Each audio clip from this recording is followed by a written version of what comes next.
और भाई लोग कैसे हो? तो आज पढ़ने वाले हम लोग classification and treatment of pneumonia. Direct classification पे आ जाते हैं। तो जो क्लासिफिकेशन है वो रिवाइज्ड क्लासिफिकेशन है, यानी निमोनिया को इसे दो भागों में डिवाइड किया गया है। एक तो सिर्फ निमोनिया एंड सीवियर निमोनिया।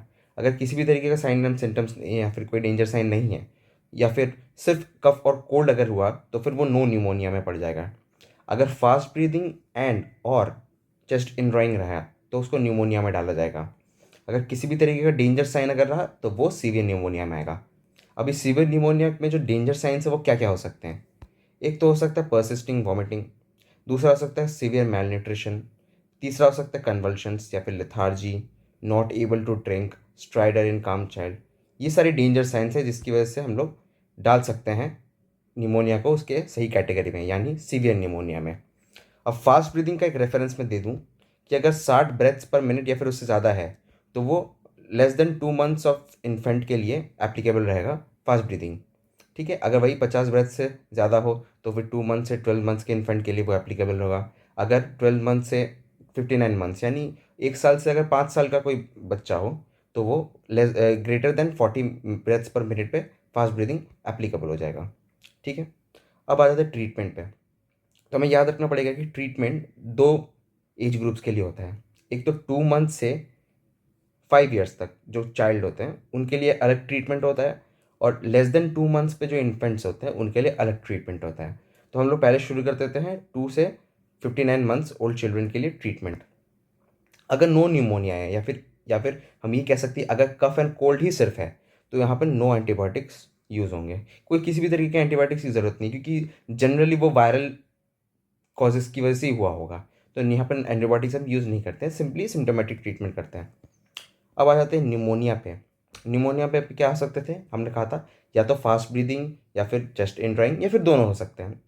तो अगर फास्ट ब्रीदिंग सिर्फ रहा तो यहाँ पे जो हमारा ट्रीटमेंट है वो होगा ओरल एमॉक्सिसिलिन। ये ओरल एमॉक्सिसिलिन का डोज होगा 40 मिलीग्राम पर KG twice a day for 5 days. तो इन टोटल अगर मैं देखूँ कि पर डे कितना हो रहा है, 80 मिलीग्राम पर केजी इंटू 5 कितना होगा, 400 मिलीग्राम पर केजी। ये हमारा पूरा डोजेज है या फिर पूरा स्केड्यूल है। ठीक है, अगर किसी भी तरीके का लो प्रेवलेंस एरिया फॉर HIV है, यहाँ मैं लिख दूँ फॉर HIV, तो फिर वहाँ पे हम लोग 3 दिन भी दे सकते हैं, बट जनरली जो स्केड्यूल होता है वो 5 दिन का ही रहता है। तो उसमें हम कोई एक्सेप्शन नहीं देंगे। ठीक है, अगर चेस्ट इनड्राइंग हो तो फिर दो तरीके से उसका ट्रीटमेंट हो सकता है। एक तो जनरल ट्रीटमेंट जो होता है वो किसी भी तरीके के बच्चे के लिए होगा, जो कि एक जनरल ट्रीटमेंट होगा जिसमें हम फिर से ओरल एमॉक्सिसिलिन ही देंगे। डोज वही रहेगा, ड्यूरेशन भी वही रहेगा, यानी 40 मिलीग्राम पर केजी ही देंगे, ट्वाइस अ डे ही देंगे और 5 दिन के लिए ही देंगे। बट ये जनरल केस के लिए हुआ। अगर कोई पेशेंट यानी कोई इन्फेंट अगर HIV से इन्फेक्टेड या फिर एक्सपोज्ड है तो उसके लिए एक अलग रेजिमेन होगा जो कि सीवियर न्यूमोनिया के रेजिमेन के साथ ओवरलैप कर जाता है। ठीक है, तो अगर हम देखा जाए तो सीवियर न्यूमोनिया और chest indrawing pneumonia in which the patient is contracted with HIV, दोनों के लिए सेम ट्रीटमेंट है। तो हम देख लेते हैं यहाँ पेशेंट विद HIV या फिर जो सीवियर निमोनिया का जो ट्रीटमेंट है वो ये है, या तो बेंजाइल पेनिसिलिन देंगे या फिर एम्पिसिलिन देंगे। अब बेंजाइल पेनिसिलिन का डोज क्या होगा, 50,000 इंटरनेशनल यूनिट पर केजी, और एम्पिसिलिन का 50 मिलीग्राम पर केजी। ठीक है, ये देना है हमें एवरी 6 आवर्स फॉर 5 डेज। ठीक है, जैसे नॉर्मल जो निमोनिया था उसके जो ट्रीटमेंट थे उसमें हम लोग एमॉक्सिसिलिन कितनी बार दे रहे थे, twice a day for 5 days. यहाँ पे हमें एवरी 6 आवर्सली एमॉक्सिसिलिन एम्पिसिलिन या फिर पेनिसिलिन देना है। यहाँ पे एमॉक्सिसिलिन का एक्चुअली कोई केस है नहीं। ठीक है, यहाँ पर ये बात याद रखना कि बेंजाइन पेनिसिलिन या फिर एम्पिसिलिन देना है, दोनों को साथ में नहीं देना है। तो अगर आप चूज़ करना चाहें तो बेंजाइल पेनिसिलिन ही दे सकते हैं या फिर एम्पिसिलिन दे सकते हैं। और याद रखना यहाँ पे इंजेक्टेबल्स दिए जाएंगे ना कि ओरल। ठीक है, याद रखना। और जेंटामाइसिन साथ में ऐड होना चाहिए जो कि 7.5 मिलीग्राम पर केजी का होगा, वो हमें देना है once a day for 5 days. ठीक है, तो ये हो गया हमारा सीवियर निमोनिया का ट्रीटमेंट। एक बात हमें याद रखना होगा कि अगर सारे फर्स्ट लाइन ड्रग्स यानी इंजेक्टेबल एम्पिसिलिन या फिर इंजेक्टेबल बेंजाइन पेनिसिलिन या फिर जेंटामाइसिन अगर फेल हो जाए तो फर्स्ट लाइन जो ड्रग्स हैं ये जो उनको फेल होने पे हमें रिएक्शन मतलब ट्रीटमेंट पे देना है सेफ्ट्रैक्सोन। ठीक है, वो HIV पेशेंट के लिए भी वही होगा और सीवियर न्यूमोनिया के लिए भी वही होगा। अगर फर्स्ट लाइन फेल कर जाए तो सेफ्ट्रैक्सोन देना है हमें।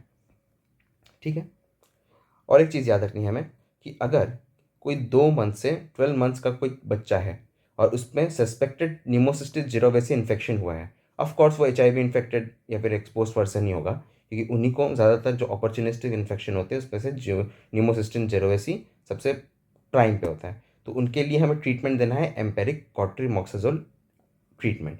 पहले हमें वही पता था कि पहले जो निमोनिया के केसेस होते थे, पहले जो रिवाइज से पहले तो थे, उसमें हम ओरल कॉट्रीमॉक्साजोल ही देते हैं, बट अभी रिवाइज में हमें ये पता चल रहा है रिसर्च के बाद कि oral amoxicillin is much more better. Okay, अब देखिए यहाँ पे कुछ चीज़ें ये हैं। यहाँ पे ICCM tool for community health workers का एक शेड्यूल है। ICCM मतलब ये है कि इंटीग्रेटेड कम्युनिटी केस मैनेजमेंट। ठीक है, यहाँ पे जो कम्युनिटी हेल्थ वर्कर्स जो कि सब सेंटर्स में हो सकते हैं, कम्युनिटी हेल्थ सेंटर्स में हो सकते हैं, PHCs में हो सकते हैं, उनके पास अगर कोई बच्चा आया फास्ट ब्रीदिंग निमोनिया लेके, ठीक है, ज़्यादातर केसेस में ये होंगे कि फास्ट ब्रीदिंग का कोई निमोनिया का केस है, वो गया अपने मतलब किसी भी विलेज एरिया से या फिर किसी रूरल एरिया से वहाँ पे गया किसी PHC में, सब सेंटर में, तो वहाँ पे जो कम्युनिटी हेल्थ वर्कर्स है वो लोग क्या शेड्यूल देंगे। तो जो पहले शेड्यूल था अभी भी वही है, कोई चेंज नहीं आया उसमें। ठीक है, नो चेंज। तो यहाँ पे हमें क्या ट्रीटमेंट प्रोवाइड किया जाता है, जो यहाँ पे हम प्रोवाइड किया जाता है वो वही डिस्पेंसेबल अमॉक्सिसिलिन टैबलेट्स ही दी जाती हैं, जो कि 250 mg की एक टैबलेट होती है। उसमें से भी भाग कर दिए गए हैं कि 2 मंथ्स से 12 मंथ्स तक, यानी अगर ये एज का हुआ, अगर हमें एज नहीं पता तो वेट के हिसाब से भी हम कर सकते हैं कि 4 से <10 kg का अगर वेट हुआ तो एक ही टैबलेट देंगे for twice a day for 5 days. ठीक है, यानी 2 टैबलेट्स पर डे 5 दिन के लिए। अगर 1 साल से 5 साल तक हुआ तो उसका जो एवरेज वेट होता है वो 10 से 19 kg का होगा। ठीक है, तब हमें 2 टैबलेट्स देने हैं ट्वाइस अ डे 5 दिन के लिए, यानी पर डे 4 टैबलेट्स देने हैं हमें 5 दिन के लिए। सीधी बात। एक और आता है वो है IMCI tool for professional health workers in health facilities. वही बात है कि फास्ट ब्रीदिंग और चेस्ट इनड्राइंग अगर निमोनिया है तो थोड़ी सी सीवियर कंडीशन है, तब ज़्यादातर बच्चे को हेल्थ फैसिलिटीज़ में ही लिया जाता है। तो वहाँ पे प्रोफेशनल हेल्थ वर्कर्स होते हैं, डॉक्टर्स होते हैं, तो वहाँ पे अलग ट्रीटमेंट तो नहीं दिया जाता, बट हाँ थोड़े क्लासिफिकेशन चेंज हो जाते हैं। उसमें क्या होता है, सेम 250 mg एमॉक्सिलिन टैबलेट्स प्रोवाइड किए जाते हैं, बट यहाँ पे एज वाइज क्लासिफिकेशन बदल जाता है। वो है 2 मंथ से 12 मंथ्स तक, उसमें वही 1 tablet for twice a day for 5 days. ठीक है, उसके करस्पॉन्डिंग वेट वही 4 से <<10 kg। ठीक है, दूसरा क्लासिफिकेशन वही आ गया कि एक 12 मंथ से 3 ईयर्स तक, दैट इज़ करस्पॉन्डिंग वेट होगा वही 10 से <<14 kg। उसमें हमें 2 टैबलेट्स देने हैं twice a day for 5 days. ठीक है, और अगर 3 साल से 5 साल का बच्चा हुआ तो उसका एवरेज वेट वही 14 से 19 kg का होगा, उसको हमें देना है 3 tablets twice a day for 5 days. तो वही एक टैबलेट देना है कि 2 टैबलेट देना है कि 3 टैबलेट देना है, वो इस तरीके से क्लासीफाई कर दिया गया है। ठीक है, ये एमॉक्सिसिलिन का ये हो गया।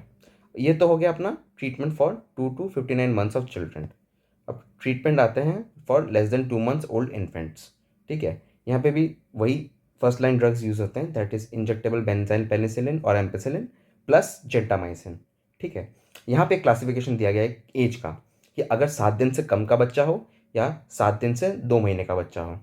सो अगर 7 दिन से कम का बच्चा हो तो वही बेंजाइल पेनिसिलिन देंगे, डोज वही 50,000 इंटरनेशनल यूनिट पर केजी, वो देंगे हम लोग 12 आवर्स तक। ठीक है, 12 आवरली 12 आवरली, यानी 12 घंटे तक हमें वो डोजेज देते रहना है। ठीक है, अगर बेंजाइल पेनिसिलिन यूज़ नहीं कर रहे तो एम्पेसिलिन भी यूज़ कर सकते हैं, दैट इज़ 50 मिलीग्राम केजी के डोज पे, वो भी 12 आवरली देंगे। ठीक है, और अगर जेंटामाइसिन भी दे रहे हैं तो 2.5 मिलीग्राम पर केजी। एक्चुअली जेंटामाइसिन भी देना ही है, हम एक्चुअली चॉइस है हमारा सिर्फ बेंजाइल पेनिसिलिन और इंजेक्टेबल एम्पेसिलिन के अंदर। पहले में भी जो हमारे 2 मंथ से 59 मंथ्स तक भी जो हमारा ट्रीटमेंट चल रहा है उसमें भी हमें सिर्फ चॉइस दी गई है बेंजाइल पेनिसिलिन की और एम्पेसिलिन की, जेंटामाइसिन हमें मस्ट देना ही होगा। ठीक है, तो यहाँ पे जेंटामाइसिन 2.5 मिलीग्राम पर केजी पे दिया जाएगा 12 आवर्सली। तो अगर अच्छे से याद रखना है तो इसमें बहुत ईजी है, लेस देन अगर 7 डेज का हुआ तो 12 आवरली तक ही देना है। आप ऐसे याद रख सकते हो कि इतने ड्रग्स जो हम लोग दे रहे हैं वो उसको मेटाबोलाइज करने के लिए एक न्यूली बॉर्न इन्फेंट, यानी लेट्स देन 7 दिन तक उसको मेटाबोलाइज करने में दिक्कत ज़्यादा आएगी, तो ज़्यादा देर तक दो ताकि ज़्यादा देर तक उसको टाइम मिले मेटाबोलाइज करने की। तो वही वैसे याद रखना कि 12 आवरली 12 आवरली 12 आवरली, कोई भी ड्रग हो वो 12 घंटे तक हमें वो ड्रग देते रहना है। अगर एज 7 डेज से 2 मंथ्स तक हो तब यहाँ पे चेंज आएगा कि अगर हम एक इंजेक्टेबल बेंजाइन पेनिसिलिन दे रहे हैं तो वो 6 घंटे तक देना है। अगर एम्पिसिलिन दे रहे हैं तो 8 घंटे तक देना है, और जेंटामाइसिन को 8 घंटे तक ही देना है। ठीक है, यही थे हमारे क्लासिफिकेशन और treatment of pneumonia. Thank you.